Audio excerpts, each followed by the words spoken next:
is Blitzwinger, ladies and gents. Big news! We've got the brand new summer sets for Lego Marvel announced. We're going to take a look at all of them here today, from smallest to biggest. We're going to run through all of them. Let me know which of the sets is your personal favorite. If you could pick one, just one, that you could go on ahead and get, which one would you get? Let me know down in the comment section below. Of course, if you guys enjoyed this type of video, hit that thumbs up button. And without further ado, let's dive on into set number one. All right, so let's kick things off with the smallest set as promised. This right here is the Captain America and Hydra face-off set. As you can see, it is only 49 pieces large, so pretty small set indeed. It will retail for about $8.99 European, probably $9.99 American, and that would make it maybe like $12.99 or so in Canada.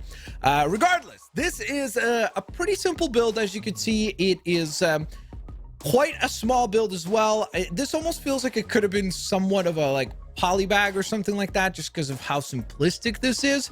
But regardless, you do get a motorcycle, and it does look like there's most of the building will be done with that motorcycle. So there is some building to be done with the cycle, so that's kind of cool. It's not just like the one piece cast motorcycle that they've done plenty of times in the past.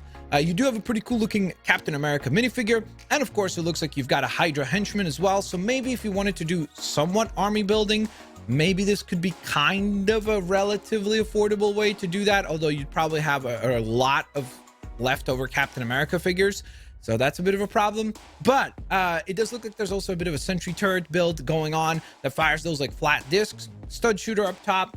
I think this is probably based on the Avengers Age of Ultron opening scene, you know, with the winter and the snow and everything like that. So I think it's literally the opening cutscene, which, by the way, you'll see the cool thing about this summer sets is that it's not all just Avengers stuff. It's everything from the Infinity Saga, and that's the idea behind these sets. And I'd love if they continue to do this sort of thing, where they will release things that just happen throughout the Infinity Saga, and then they could go on ahead and do key moments or things that they haven't really addressed yet in previous Lego releases. So with that in mind, let's move on to set number. All right, so for set number 2, we're headed to the end game, because we can see the Black Panther Dragon Flyer, which is of course a vehicle that makes an appearance in that epic finale of Avengers Endgame as the Black Panther and Shuri arrive. It does look like this set will also have one villain, which is the Chitauri soldier. So you do have, again, a little bit of a army building aspect there. It would have been kind of nice if this one actually did have maybe a couple of the Chitauris. That would have been kind of nice. But regardless, I do like the design for the Black Panther minifigure. I do like the design for Shuri. It looks very cool. And then of course the vehicle itself, this arguably is the best looking brick built set out of the entirety of all of them that have been revealed so far, just because it actually looks really cool. I like the design of it. I like that it looks almost kind of like a firefly, or maybe even a dragonfly more so. It looks really sick looking. That's why it's called the Dragonflyer. Oh, unbelievable. But I do really like this design. I like that you can see that kind of Doctor Strange cast spell in the background to give you an idea of context, like where this is coming from or what scene this is coming from. And then of course, again, the other cool thing about the set is that it is only 17.99 euros, which will probably be about $22 maybe in the US or so, and probably a $25 set in Canada, which means that it's still a relatively affordable set, and one that many people will be able to get their hands on, especially if they're missing a Black Panther or Shuri. They want to add to their Chitauri army, as well as adding a pretty cool looking vehicle. All right, let's rock and roll with set number 3, or should I say, Tony Stark built this in a cave with a box of scraps. Finally, we get something from the very first MCU picture, and that is Iron Man. We get the Ironmonger. Now the problem here is that, to be quite honest, this set looks kind of lame. I am not a big fan of these brick built figures. Again, I know some people like them. To me, they just never ever look right. They always look incredibly incomplete. It just always feels like there's not enough details on these sets, maybe with the exception of the large Hulkbuster that they did.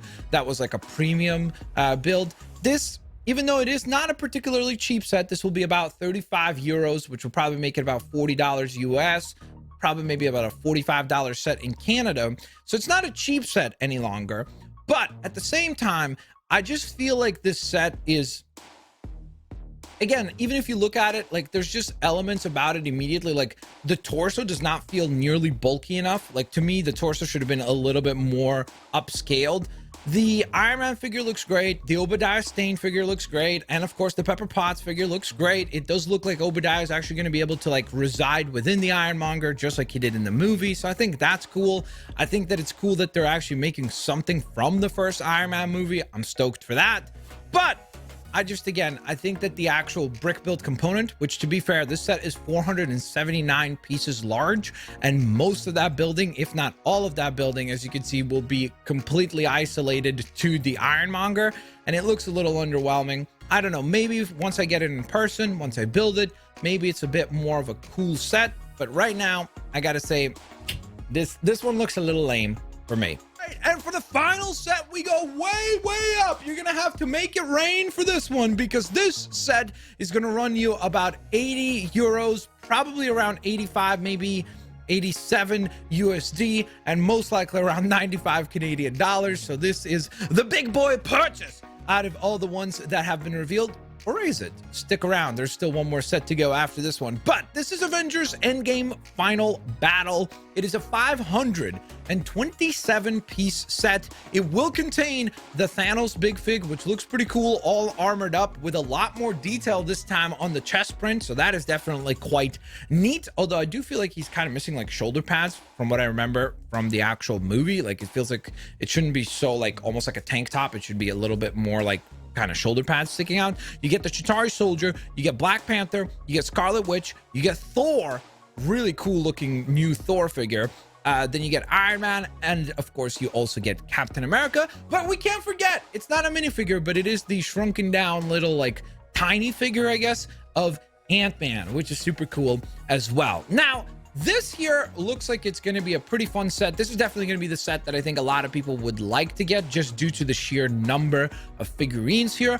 But I just feel like honoring like Endgame and the Infinity Saga, especially that final battle scene, like I know that they chose to go on ahead and do the brick building components mostly to, from what it looks like at least, is kind of the Avengers facility that we see in Endgame, and then you can see the shrinking ray as well as the little like car that Ant-Man was stuck within and shows up from. So that's a cool thing, but I almost feel like if you're going to title something called Avengers Endgame Final Battle, you have to do those awesome like Doctor Strange circles. Like imagine if this set had existed or consisted, sorry, from maybe you build like 5 of these like circles and then they all come together with like translucent orange and yellow and red pieces, and then you have maybe flaming effects as well, and it would be just the circles and everything that all the Avengers come through to help out. I think it would have been cool if the Captain America figure was maybe more like battle damage like he was in that scene. So I think that the accuracy here is not really the final battle, it's almost like the very start of the final battle, and I wish that they would have done that epic scene at the very end when you hear Cap speak, well, I guess Cap speak to Cap as he says on your left, and then they all show up. That would have been so cool. You could have had like Spider-Man swinging in from one of those circles. Like again, I just think it would have been really cool. Plus it would have worked very well because you could have taken the previously mentioned Dragon Flyer and maybe it would have some sort of an assembly, so it almost like works together and you could assemble that final scene to have this epic display. Again, maybe that's just me. Let me know what you guys think down in the comment section below. Let's move on to the final set. And here we go, the final set, which I think that this set is probably going to be one of the ones that will be hugely in demand and very popular, just because I could see a lot of people that maybe don't even particularly have huge interest in the hobby of Lego getting this as just a cool display piece, just like a lot of people have been getting more of the art style Lego panels or the different helmet slash head pieces that they've been doing for Star Wars and Marvel, and I guess they've done that very well received Batman design or bust as well. Oh boy, don't get me started on that. But This is the Infinity Gauntlet. Now, interestingly enough, this set actually has more pieces than the one that we just talked about. This one will have 590 pieces. However, the good news is that it is actually going to retail for a lower price. This set will be retailing for 60 euros.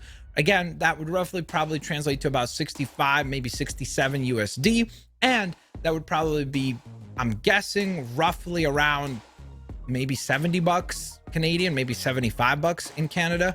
So again, I think that this is a cool element and a cool thing for them to build. Obviously, if you're trying to celebrate the Infinity Saga, what better way to go on ahead and represent it than the Infinity Gauntlet? I think that that makes a whole lot of sense. I actually think the build itself looks super cool. It actually also looks like maybe the fingers will actually articulate. Like, it does look like they have hinged pieces just based on the way that they connect. So that should be kind of cool as well. You obviously know that a lot of people will be doing some interesting poses with this, no doubt about that. I can definitely guarantee you that much if it is articulated.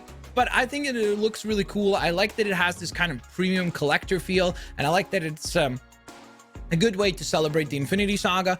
Plus, I think it'd be kind of cool if they continue to do this sort of thing with other items from the Marvel universe, just like Marvel Legends have been releasing Thor's hammer, Captain America's shield. Like, imagine the possibilities of them doing other things like Mjolnir, like Stormbreaker, but built out just like this Infinity Gauntlet. Let me know what you guys think of this set. So there you have it, guys. That was the entire summer slate for the Lego Marvel lineup, celebrating the Infinity Saga. What do you guys think? Which set is your favorite? If money was no object, which one would you go out of your way to try to pick up? Let me know down in the comments section below. And of course, guys, if you enjoyed today's video, hit that thumbs up button, subscribe if you haven't yet, and of course, most certainly hope to see you guys here on the next one. Peace out. See you later, alligators. Bye bye, everybody.